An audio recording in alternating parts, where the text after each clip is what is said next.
Before diving into the experiences surrounding Joe's death, I wanted to give you an idea of the kind of person that he was.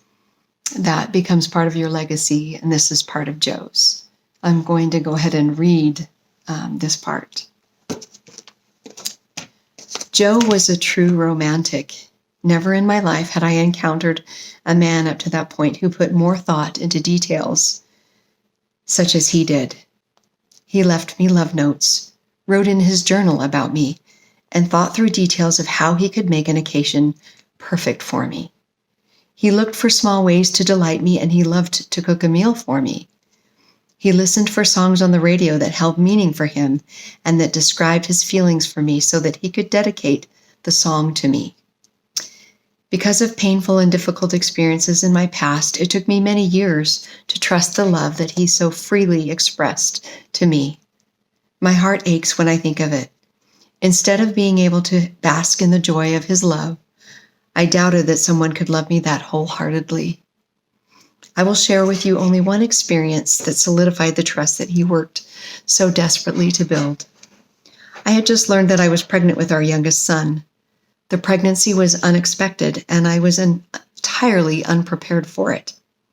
During each pregnancy, I had complications that placed me on bed rest, requiring me to spend more than half of the duration of each pregnancy on bed rest.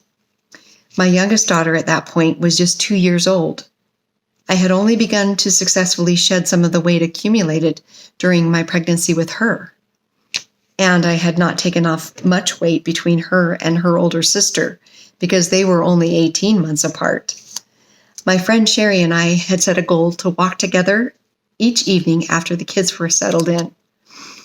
I was excited because I was meeting my goal. For me, accountability was the key. I am much more consistent and committed when someone is counting on me to show up. During one of our evening walks, Sherry told me that she'd had a dream. She dreamt that I was expecting.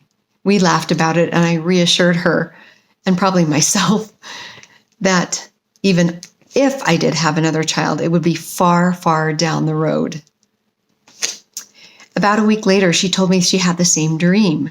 However, I was not laughing on the inside. I was a little unnerved. I called the next day to schedule an appointment and go into the doctor for a pregnancy test. I remember feeling like I was probably just wasting money on the copayment, but I needed the assurance that Sherry's dreams were just dreams. At the doctor's office, I sat outside of the lab with my 2 little girls waiting for the results. One of the lab technicians walked over, pointed to Caitlin, my youngest, and asked, "Is this your youngest?" I was delighted that a young man would take interest in my little family and brightly responded, "Yes." He then held out the results from the pregnancy test and announced, "Not anymore." When the sudden look of devastation registered on my face, he asked if this was unexpected.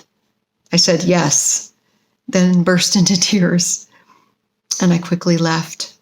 Thinking back, I realized, because of the expression on his face, the young medical technician was probably unprepared for my response, and it may have emotionally scarred him.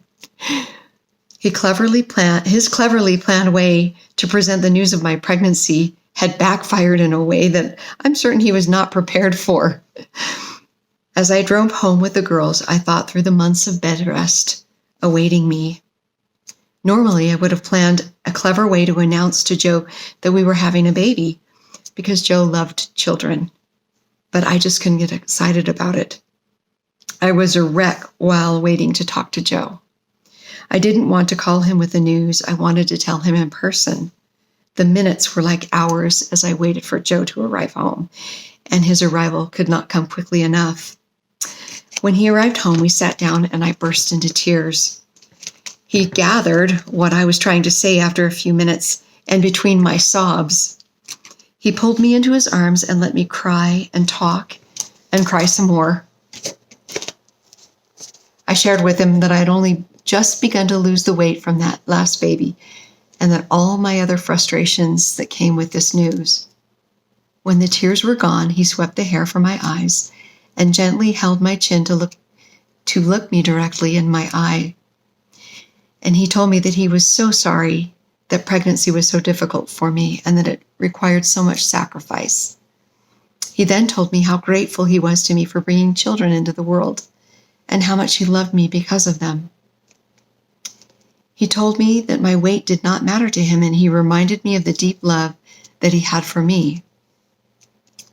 As he listened to me talk about my frustrations, he must have been thinking of ways to support me, because he added, "I have an idea."